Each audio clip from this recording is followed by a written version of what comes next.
हमारे पुराने मित्र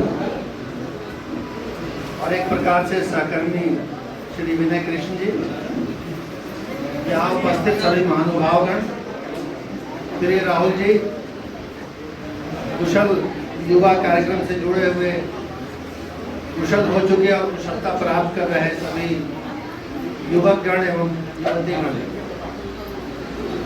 सबसे पहले तो मैं आदरणीय कर्मयोगी श्री दूधनाथ सिंह जी को श्रद्धांजलि अर्पित करता हूँ।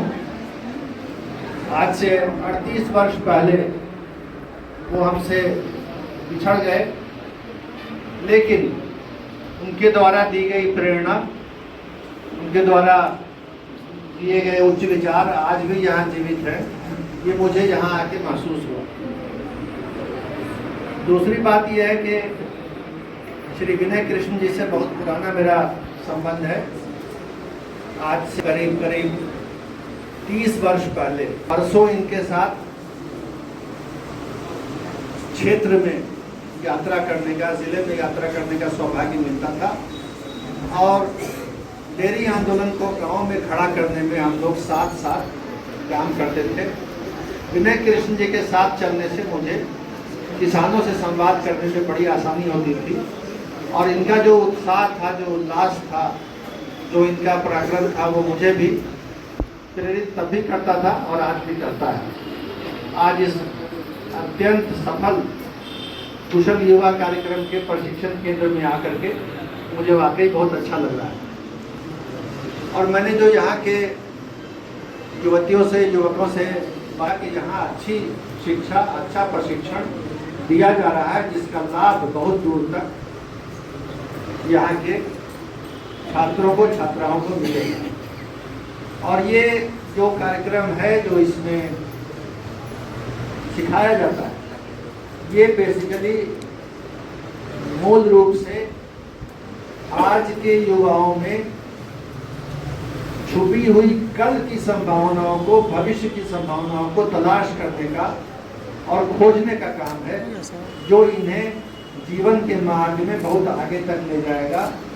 और जो चीज़ें वो यहाँ सीख रहे हैं वो आगे सीखने में भी काम आएगी और जीवन को बिताने में भी काम आएगी। मैं आशा करता हूँ कि ये केंद्र इसी प्रकार राहुल जी के लीडरशिप में, उनके नेतृत्व में और विनय कृष्ण जी की प्रेरणा से चलेगा। यहाँ उपस्थित छात्र छात्राओं को, युवकों युवतियों को मैं एक ही बात कहूँगा। बातें तो बहुत कुछ कही जा सकती हैं,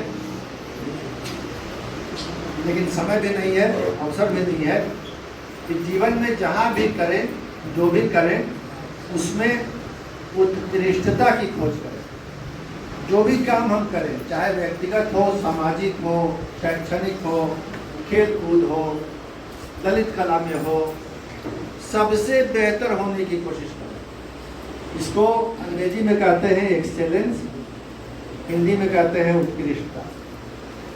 तो इसमें एक घटना याद आती है। हमारे ज़माने में जब हम कॉलेज में पढ़ते थे, 1970 और 80 का दशक, तो एक बड़ी ख्याति प्राप्त अभिनेत्री थी, फिल्म अभिनेत्री शबाना आज़मी। यहाँ मौजूद बुजुर्गों ने उनका नाम सुना होगा, उनकी फिल्में भी देखी होंगी। तो वो ज़माना था जब हम भी फिल्म देखते थे और आप लोगों से क्या छुपाना, महीने में 4 फिल्म तो देख ही लेते थे, जाके सिनेमा हॉल में टिकट खरीदते। तो उनके पिता, शबाना जी के पिता, बहुत बड़े प्रगतिशील कवि थे। उनका नाम था कैफी आज़मी। कैफी साहब के बहुत से फिल्मी गीत, सुरीले काव्यात्मक लिखे हुए हैं, आज भी लोकप्रिय हैं। तो शबाना जी गई अपने पिताजी के पास और कहा कि पिताजी, मैं एक्ट्रेस बनना चाहती हूँ। तो कोई और पिता तो कहते भाई शिक्षिका बन जाओ, प्रोफेसर बन जाओ, डॉक्टर बन जाओ, इंजीनियर। तो जमाने में लड़कियां बनती नहीं थी आमतौर पर, आज कहेंगे इंजीनियर बन जाओ।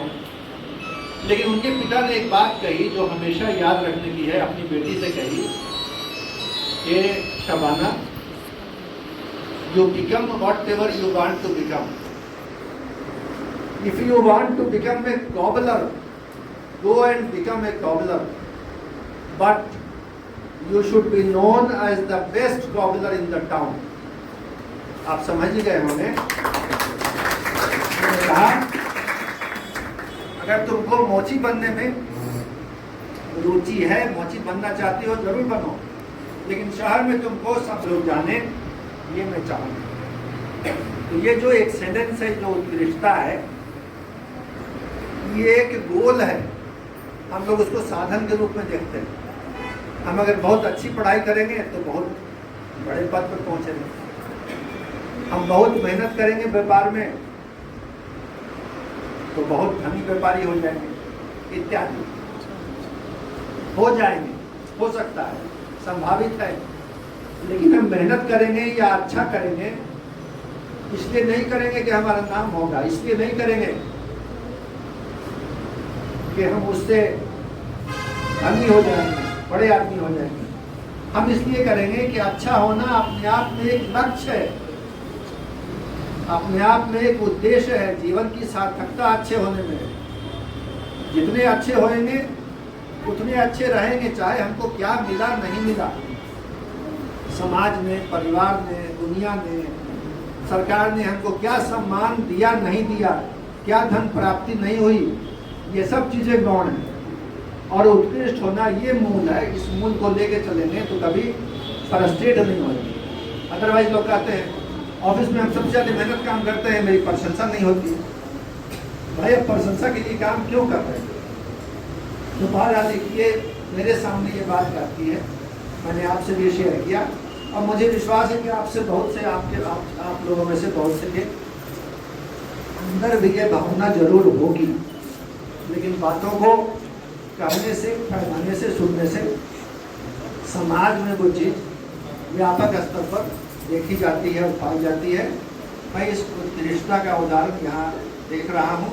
आज के इस अवसर पर विनय कृष्ण जी को, राहुल जी को बधाई देता हूँ और आप सबको अपनी शुभकामनाएं देता हूँ। धन्यवाद।